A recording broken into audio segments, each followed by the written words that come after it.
Bom dia, conselheiros e conselheiras. Eu fui provocado pelo presidente Lula para me alongar um pouco mais hoje e pelo embaixador Igreja para economizar no tempo. Parece que a assina do ministro da Fazenda está entre gasto e economia. Então, eu vou procurar, presidente, transformar gasto de tempo em investimento, como o senhor sempre insiste em dizer. Presidente Lula, senhoras e senhores do Conselho de Desenvolvimento Econômico Sustentável, um grande prazer poder falar com vocês sobre os desafios do nosso governo nos próximos meses.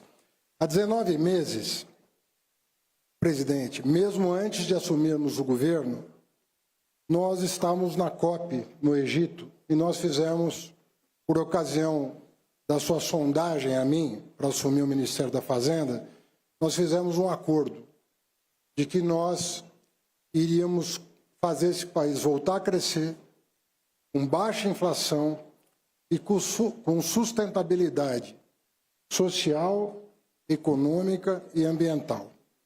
Esse foi o pacto que nós selamos e nós, desde o primeiro dia do seu governo, a rigor, antes do primeiro dia do seu governo, nós estamos fazendo o máximo para que esses objetivos sejam atingidos. Começando com a PEC da transição, que muitas pessoas interpretam equivocadamente. A PEC da transição, ela simplesmente garantiu os compromissos assumidos pelo Congresso Nacional com o povo brasileiro. O Fundeb, o novo Fundeb, foi criado pelo Congresso Nacional. O novo Bolsa Família foi criado pelo Congresso Nacional. O piso da enfermagem foi criado pelo Congresso Nacional. Muitas vezes, aliás, quase todas as vezes, a revelia do governo anterior. E esses investimentos ou despesas, como queiram, precisavam ser honradas. Não cabia ao presidente Lula, eleito e empossado, numa transição extremamente turbulenta e dificultada, descumprir a Constituição da República. Então, a PEC da transição nada mais, nada menos fez do que garantir que os compromissos assumidos pelo Congresso tivessem uma fonte de financiamento e nós não frustrássemos no nosso governo os compromissos sociais e ambientais assumidos. Agora nós aprovamos uma outra PEC, a PEC da reforma tributária, também com apoio do Congresso Nacional. Depois de 40 anos de espera, nós conseguimos aprovar a mais radical proposta de reforma tributária da nossa República, a primeira em regime democrático, em diálogo com todos os setores da sociedade. E eu peço encarecidamente a esse Conselho que use da sua influência positiva sobre o Congresso Nacional para que a regulamentação a ser aprovada nos próximos 15 dias tenha a mesma qualidade da emenda constitucional, evitando excepcionalidades que fariam a alíquota padrão do imposto sobre consumo subir e não cair, como é o nosso desejo, pelo combate à sonegação e pela justiça tributária. Entre essas duas propostas de emenda constitucional promulgadas na forma de emenda constitucional, o Congresso Nacional nos apoiou em vários momentos. O slogan que o senhor adotou na campanha de colocar o pobre no orçamento e o rico no imposto de renda foi adotado pelo Congresso Nacional. E o Congresso Nacional aprovou inúmeras medidas de apoio ao equilíbrio fiscal pelo lado da recomposição da receita. Outro equívoco interpretativo que vem sendo feito ao longo dos últimos meses. Ninguém está aumentando carga tributária. Não se criou um imposto, não se aumentou uma alíquota. O que se fez é corrigir desequilíbrios fiscais, renúncias fiscais, apontadas recentemente no último relatório do Tribunal de Contas da União. Pessoas que detinham riqueza excessiva, com rendimentos exorbitantes, pagavam zero de imposto de renda. Várias leis foram aprimoradas, sempre democraticamente, na conversa com o Congresso Nacional, negociando. Ninguém impôs ao Congresso uma agenda. Tudo foi negociado. Nada saiu como entrou no Congresso Nacional, demonstrando uma capacidade, ministro Padilha, de diálogo da SRI, de diálogo do Ministério da Fazenda, que não deixou as residências oficiais dos presidentes das duas casas e a mesa de negociação com os líderes de todos os partidos, inclusive da oposição, para que nós obtivéssemos já esse ano um resultado fiscal muito melhor do que o dos últimos 10 anos. Nós estamos há 10 anos com um problema fiscal no Brasil. Ele começou em 2015 e ele não terminou até hoje. O senhor resolveu enfrentar essa questão e nunca desautorizou o Ministério da Fazenda na busca do equilíbrio das contas.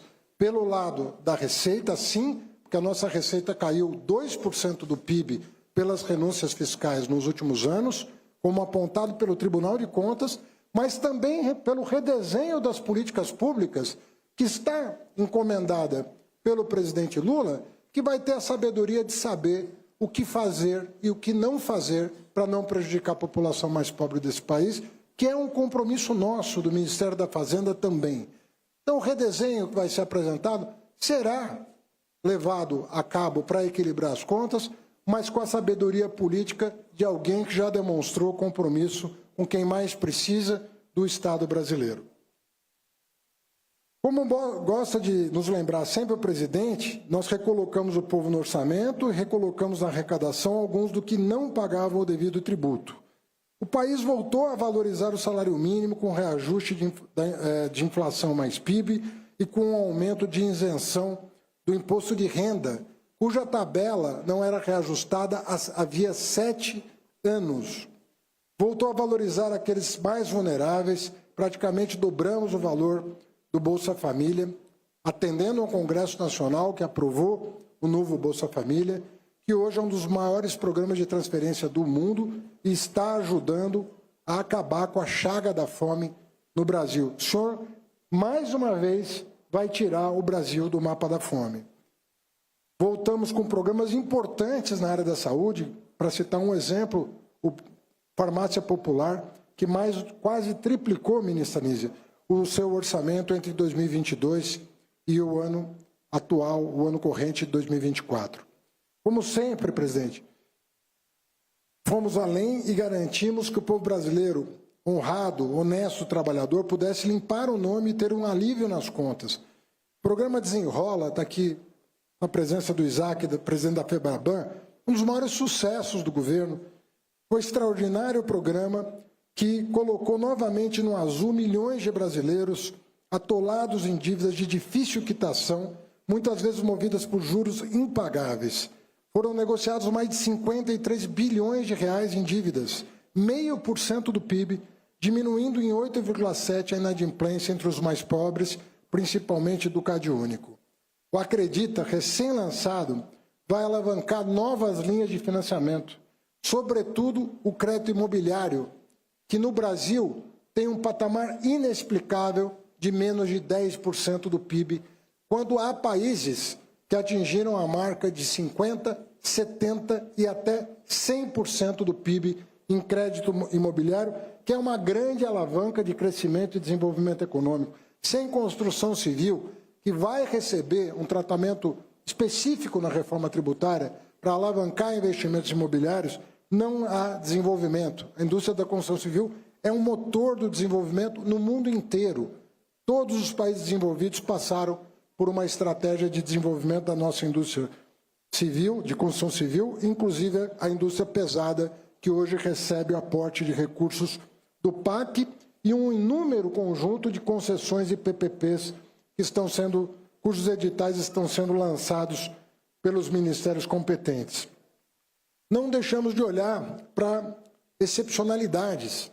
A tragédia do Rio Grande do Sul é o sinal definitivo de que vivemos em emergência climática. E, por isso, todas as ações que mitiguem as dramáticas consequências das mudanças precisam ser tomadas. Mas, no caso do Rio Grande do Sul, nós tivemos que socorrer o Estado num prazo muito curto. Nós já tínhamos organizado um pacote de medidas para atender desde as famílias afetadas pelas inundações até as grandes indústrias que tiveram as suas atividades interrompidas e hoje contam com uma linha do BNDES, aprovada ontem no Conselho Monetário Nacional, de 15 bilhões de reais para retomar o crescimento do Rio Grande do Sul, que sim, está afetando o crescimento brasileiro e também a inflação. Mas nós vamos encurtar ao máximo esse período de angústia e superar, agora no segundo semestre, essas questões que estão enfrentando o povo gaúcho. A nossa proposta de taxação de super ricos, que recebe hoje o apoio desse Conselho, vem conquistando apoios entre os países dos BRICS e do G7, que também busca criar novas fontes de recursos para lidarmos com tragédias como a do Rio Grande do Sul em todo o mundo, enfrentando a fome de um lado e a mudança climática do outro. Recentemente, em reunião de cúpula dos Estados Unidos com a França, o presidente Biden e o presidente Macron enalteceram a iniciativa do senhor presidente Lula, junto à presidência do G20, para que essa proposta fosse acatada em nível global, num terceiro pilar da OCDE, que vem sendo chamado de terceiro pilar pelo Brasil e expressão que vem sendo adotada no mundo inteiro. Falando ainda no que se passa no mundo, nós temos que reconhecer que o cenário externo se agravou esse ano com a manutenção das taxas de juros nos Estados Unidos, o que nos traz desafios enormes.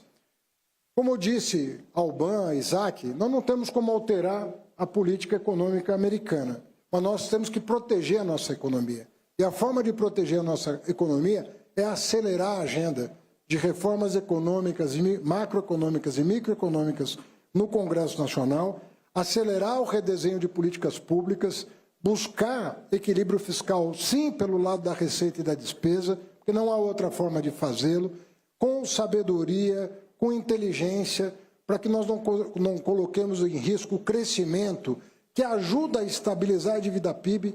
Não há condições de estabilizar a dívida PIB sem crescimento econômico. Não há solução para isso, sem que nós voltemos aos patamares. E aqui tem passado aqui alguns indicadores. Presidente, é absolutamente possível o senhor terminar o seu mandato com uma inflação média abaixo de 4, inflação média, porque a nossa meta é chegar a 3 já o ano que vem, mas é perfeitamente possível que a média do seu mandato esteja abaixo de 4, com um crescimento médio beirando os 3%. Isso, para o senhor ter uma ideia, é a menor inflação média de todos os mandatos desde que o regime de metas de inflação foi criado no Brasil.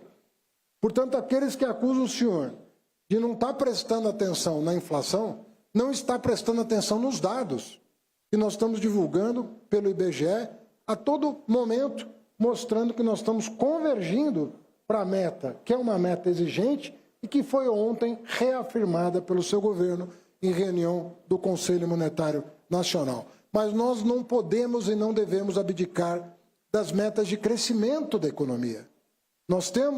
O senhor teve a experiência de, no seu primeiro mandato, fazer esse país crescer 3,5% e no seu segundo mandato fazer esse país crescer 4,6%.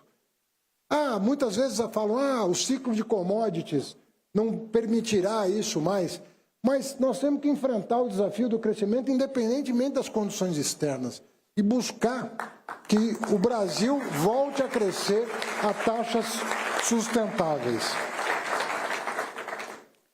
E os indicadores estão aí mostrando que tudo isso é possível. Como disseram aqui vários conselheiros, a economia está crescendo, cresceu ano passado, surpreendentemente. Não para nós, mas surpreendeu a muitos. Vai crescer esse ano. Os dados do primeiro trimestre já foram divulgados.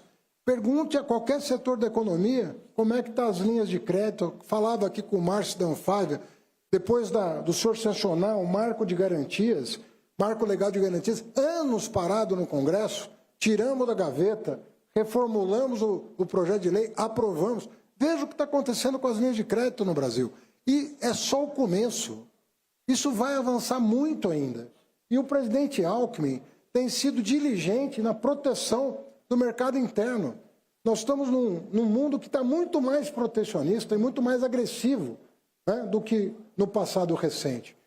2008 desencadeou uma avalanche de transformações A OMC nem existe mais, não tem nem membros indicados pelos países membros para não funcionar. E nós temos aqui um vice-presidente que está exercendo um papel fundamental à frente do Ministério do Desenvolvimento, Indústria, Comércio e Serviços, que vai fazer a diferença para o nosso crescimento.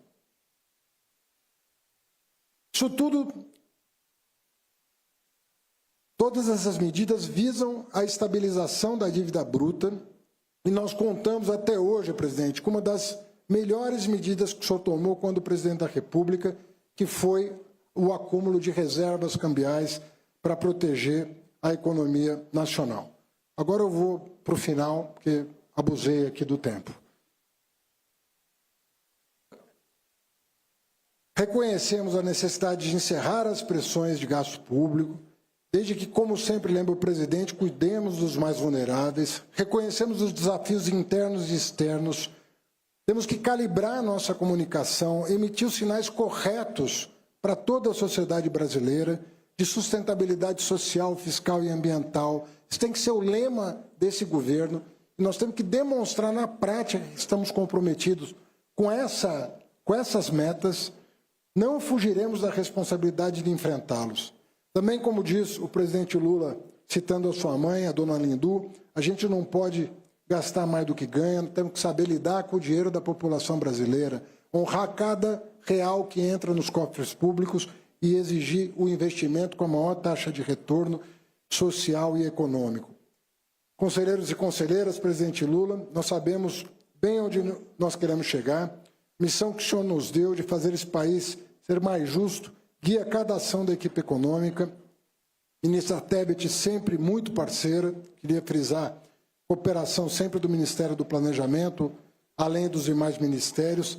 Cada ação de nossos ministérios, da dedicada equipe da ministra Simone, da ministra Esther, do vice-presidente Alckmin e dos demais ministérios. E por isso eu tenho a firme convicção de que nós podemos chegar ao próximo ano com o melhor ciclo de crescimento econômico em uma década, na média superior a 2,5% ao ano e com o menor nível de desemprego da década, abaixo de 7%. Já estamos com a menor taxa de desocupação desde 2014. Mantendo o crescimento econômico no patamar superior a 2% ao ano, devemos nos aproximar das mínimas históricas até 2026. As expectativas também indicam que teremos a menor taxa de inflação anual média num ciclo de governo em toda a história do Plano Real, abaixo de 4%. Destaco ainda a expectativa de termos o maior nível de investimento público e privado desta década. O novo PAC, o Plano de Transformação Ecológica, aumentarão o nível de investimento público, pavimentando o caminho para também elevar os investimentos privados. É a combinação público e privado desses esforços conjuntos que leva ao desenvolvimento sustentável. Vivemos o maior crescimento da renda das famílias em 28 anos e a maior redução da pobreza nos últimos 10 anos. Crescimento do PIB, aumento real do salário, os programas de distribuição de renda continuarão a elevar o rendimento das famílias e a retirar pessoas de situações de pobreza e vulnerabilidade. Temos convicção, presidente, no nosso caminho. Vamos juntos construir o Brasil dos nossos mais justos e generosos sonhos. Obrigado. Poder Monitor, a ferramenta mais completa para monitorar os 3 poderes. Acesse agora poder.cc/monitor e ganhe 30 dias grátis.